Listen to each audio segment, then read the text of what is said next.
Assalamualaikum warahmatullahi wabarakatuh. Perkenalkan, saya Revina Permata Auli dari jurusan Akuntansi Syariah kelas 4A dengan nomor induk mahasiswa 22821-312 dari Fakultas Ekonomi dan Bisnis Islam dari Universitas Islam Negeri Cyber Syekh Nurjati Cirebon.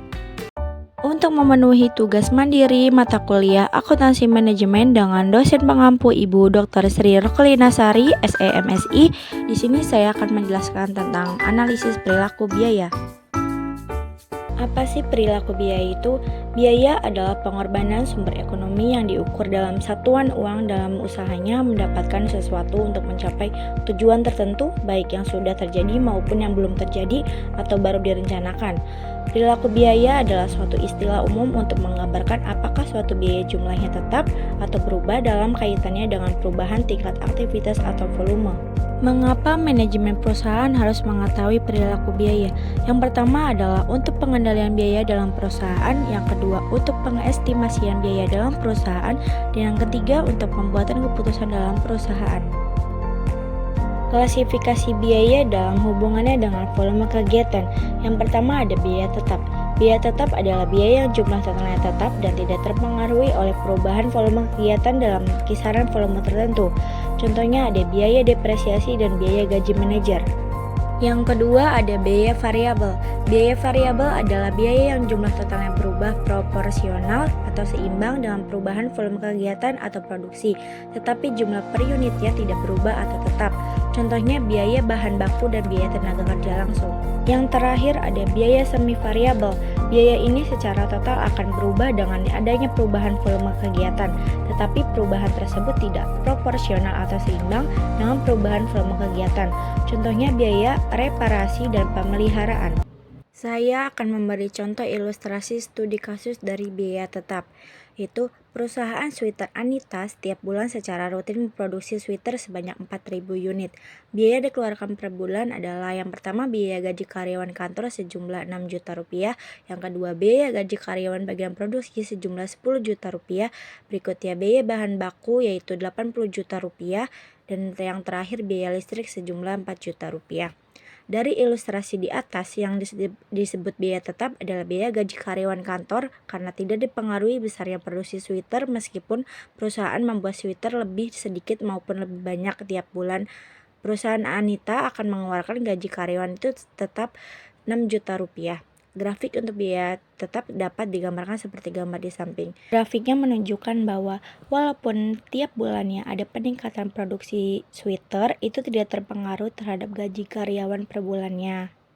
Berikutnya saya akan menjelaskan tentang contoh ilustrasi studi kasus dari biaya variabel. Sama seperti contoh soal ilustrasi sebelumnya, di sini yang disebut biaya variabel adalah biaya gaji karyawan produksi dan biaya bahan baku. Upah gaji karyawan bagian produksi dibayar berdasarkan unit yang dihasilkan oleh karyawan bagian produksi, sehingga yang diperoleh itu sebesar gaji karyawan itu kan 10 juta dibagi 4.000 unit produksi menghasilkan 2.500 per unit. Berikut perhitungan biaya variabel untuk gaji karyawan. Jadi perhitungannya yaitu jumlah sweater dikali biaya gaji karyawan produksi per unit. Jumlah kaos 1.000 dikali 2.500 unit menghasilkan 2.500.000 rupiah. Yang 2.000 dikali 2.500 menghasilkan 5 juta rupiah. Yang 3.000 dikali 2.500 menghasilkan 7.500.000 rupiah. Terus yang 4.000 dikali 2.500 unit menghasilkan 10 juta rupiah. Dan yang 5.000 dikali 2.500 menghasilkan 12.500.000 rupiah. Materi berikutnya mengenai sistem penganggaran dan pengendalian keuangan. Sistem penganggaran adalah proses penyusunan rencana keuangan organisasi yang dilakukan dengan cara menyusun rencana kerja dalam rangka waktu tertentu, umumnya 1 tahun dan dinyatakan dalam satuan moneter. Penganggaran merupakan bagian dari proses perencanaan organisasi yang secara umum meliputi perencanaan strategi, penyusunan program, dan penyusunan anggaran. Sistem penyusunan anggaran. Yang pertama ada anggaran tradisional, sistem yang menekankan pengembangan terhadap pengawasan atas pengeluaran dan permintaan. Yang kedua ada anggaran berbasis kinerja, sistem yang menekankan pada keterkaitan antara anggaran dengan hasil yang diinginkan. Yang terakhir ada anggaran zero based budgeting, yaitu sistem anggaran yang didasarkan pada perkiraan kegiatan dan mengasumsikan anggaran mulai dari nol. Berikutnya ada manajemen strategis. Manajemen strategis adalah seni dan ilmu penyusunan, penerapan, dan pengevaluasian keputusan-keputusan lintas fungsional yang dapat memungkinkan suatu perusahaan mencapai sasarannya. Manajemen strategis adalah proses penetapan tujuan organisasi, pengembangan kebijakan, dan perencanaan untuk mencapai sasaran tersebut, serta mengalokasikan sumber daya untuk menerapkan kebijakan dan merencanakan pencapaian tujuan organisasi. Manajemen strategis mengkombinasikan aktivitas-aktivitas dari berbagai bagian fungsional suatu bisnis untuk mencapai tujuan organisasi. Pentingnya manajemen strategis bagi perusahaan. Yang pertama, memberi arah jangka panjang yang akan dituju bagi perusahaan. Yang kedua, membantu perusahaan atau organisasi beradaptasi pada perubahan-perubahan yang terjadi. Yang ketiga, membuat suatu perusahaan atau organisasi menjadi lebih aktif. Yang keempat, mengidentifikasi keunggulan komparatif suatu perusahaan atau organisasi dalam lingkungan yang semakin beresiko. Yang kelima, aktivitas yang tumpang tindih akan dikurangi. Yang keenam, keengganan untuk berubah dari karyawan lama dapat dikurangi. Dan yang terakhir, keterlibatan karyawan dalam perubahan strategi akan lebih memotivasi mereka pada tahap pelaksanaannya. Apa sih pengendalian keuangan itu?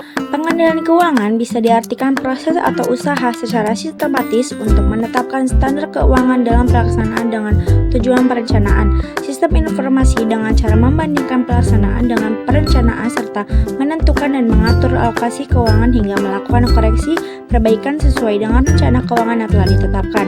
Kegiatan pengendalian keuangan erat hubungannya dengan fungsi-fungsi manajemen keuangan lainnya. Oleh karena itu, pengendalian keuangan ini dapat menentukan apakah tujuan kegiatan yang telah direncanakan dapat dicapai dalam pelaksanaan secara nyata. Materi terakhir yaitu tentang penganggaran modal. Penganggaran modal adalah proses merencanakan dan mengeluarkan dana untuk proyek-proyek besar yang diharapkan menghasilkan keuntungan di masa depan. Hal ini dapat dilihat sebagai bentuk investasi di mana perusahaan menanamkan modal di masa sekarang dengan harapan mendapatkan keuntungan yang diinginkan di masa depan. Keuntungan yang diharapkan ini tidak lepas dari resiko yang harus dihadapi, sehingga setiap proyek investasi harus dievaluasi dengan cermat sebelum disetujui.